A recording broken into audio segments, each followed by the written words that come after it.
নমস্কার সবাইকে, mister and Mrs Ghosh চ্যানেলের আবার একটা নতুন ব্লগে সবাইকে স্বাগতম। তোমরা হয়তো ভাবছো যে আমার আজকে ইন্ট্রোটা চেঞ্জ হয়ে গেল কি করে। আসলে এটা আমার নববর্ষের দিনের ব্লগ, আর নববর্ষের দিনের ব্লগের শুরুটা আমি ভাবলাম ইংরেজিতে হ্যালো নয়, বাংলায় নমস্কার জানিয়েই শুরু করি। পয়লা বৈশাখ বলতে সকল বাঙালিদের মাথায় আগে যেটা আসে সেটা হচ্ছে সকাল সকাল স্নান সেরে পুজো দিতে যাওয়া। তাই এই বিশেষ দিনের ব্লগের শুরুটা আমার পুজো দেওয়া দেখিয়েই শুরু করলাম। আর আজকে আমাদের কিন্তু ইচ্ছা ছিল ভিরিঙ্গি মায়ের মন্দিরে পুজো দিতে যাব, কিন্তু ভিরিঙ্গি মায়ের মন্দিরে আজকে এত ভিড় হবে, ঠিকভাবে পুজো হবে না। আমি জানি না আমার সঙ্গে সবার সহমত হবে কিনা।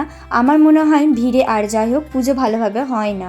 দেখেছো, কথা বলতে বলতে একদম ভুলে গেছি শুভ নববর্ষ জানাতে। সকলকে জানাই শুভ নববর্ষ। সকলে বছরটা ভীষণভাবে ভালো কাটুক, মনের ইচ্ছা সকল পূরণ হোক। সবাই ভালো থেকো এবং সকলকে ভালো রেখো। বড়রা যারা আমার এই ভিডিওটা দেখছো তাদেরকে জানাই প্রণাম, আর ছোটদেরকে আমার তরফ থেকে অনেক ভালোবাসা। এই তো আমার পুজো হয়ে গেছে, আর এখন আমি চলে এলাম আমার বাবার রুমে বই নিয়ে সময় কাটাতে। আসলে আমি গল্পের বই পড়ে সময় কাটাতে ভীষণ পরিমাণে ভালোবাসি। তা বলে এমনটা নয় যে আমি সবসময় বই পড়ি। যখন আমার সময় কাটতে চায় না আর ফোন কাটতেও ভালো লাগে না, তখন আমি বইটা নিয়েই সময় কাটাই। এই বইটায় অনেকগুলোই উপন্যাস আছে, তার মধ্যে একটা উপন্যাস পড়া আমার এখনো পর্যন্ত বাকি, তো সেইটাই পড়া আমি স্টার্ট করলাম। আর এত বড় উপন্যাস, আমার মনে হয় অনেক দিন সময় লাগবে। উপন্যাসটা হলো পথের পাঁচালী। যারা পড়েছো তারা জানো কত বড়। তো চলো পরে দেখা হচ্ছে আবার। বই পড়তে পড়তে এত ঘুম পেয়ে গেছিলো, তাই দুপুরে লাঞ্চ কমপ্লিট করে টানা একটা ঘুম দিয়ে বিকেল 5টার সময় ঘুম থেকে উঠে এখন বাইরের ওয়েদারটা দেখতে বেরিয়েছি। কারণ আজকে আমি ঠিক করেই নিয়েছি যে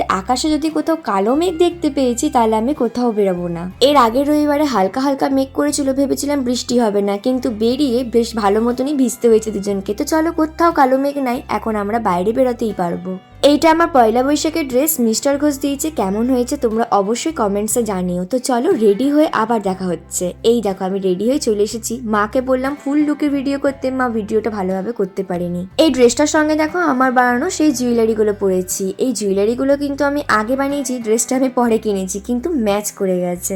আজকের দিনে দেখো আমার আর আমার বরমশাই জামার রং ম্যাচ হয়ে গেছে। মনে হচ্ছে যেন দুজনে ইচ্ছে করে জামার রংটা ম্যাচ করেই কিনেছি, কিন্তু তা নয়, এটা আমাদের কাকতালীয় ভাবে ম্যাচ হয়েছে। শান্তিনিকেতন থেকে এই ব্যাগটা কিনেছিলাম, তো ভাবলাম পয়লা বৈশাখের দিনকে নতুন জামা পরেছি, তাহলে নতুন ব্যাগ নিয়েই ঘুরতে বেরোয়। তো চলো বেরিয়ে পড়লাম দুজনে মিলে বেনাচিটি বাজারের উদ্দেশ্যে। নানা মিষ্টি প্যাকেটের জন্য নয়, শপিং করতে যাব। আসলে আমার জুতোর একটা খুবই দরকার। সব তো হিল জুতো, একটাও আমার ফ্ল্যাট জুতো নাই, তাই ভাবলাম যে একটা ফ্ল্যাট জুতো কিনবো। এই তো আমরা বেনাচিটি বাজারে পৌঁছেও গেছি, কিন্তু এসে দেখছি বিভৎস পরিমাণে ভিড়। যাওয়া তো যাচ্ছেই না, আর তেমনি গরম। আমার এখন মনে হচ্ছে আমাদের দুর্গাপুর স্টেশন বাজার থেকে নিয়ে নিলেই বোধহয় বেটার হতো। 2 মিনিট 3 মিনিট পর পর মনে হয় আমরা 1-2 পা মতন এগাতে পারছি। তাই আমার বর বললো এইভাবে সারা রাত লেগে যাবে শিলেদার্সে পৌঁছাতে, তার থেকে বরং অন্য রাস্তা দিয়ে যায়। এই রাস্তার তো প্রথমে বেশ ভালোই ফাঁকা ছিল, যেই বাঁদিকে বাঁক নিল মেন রাস্তা থেকেও বেশি ভিড় ছিল বোধহয় এখানে।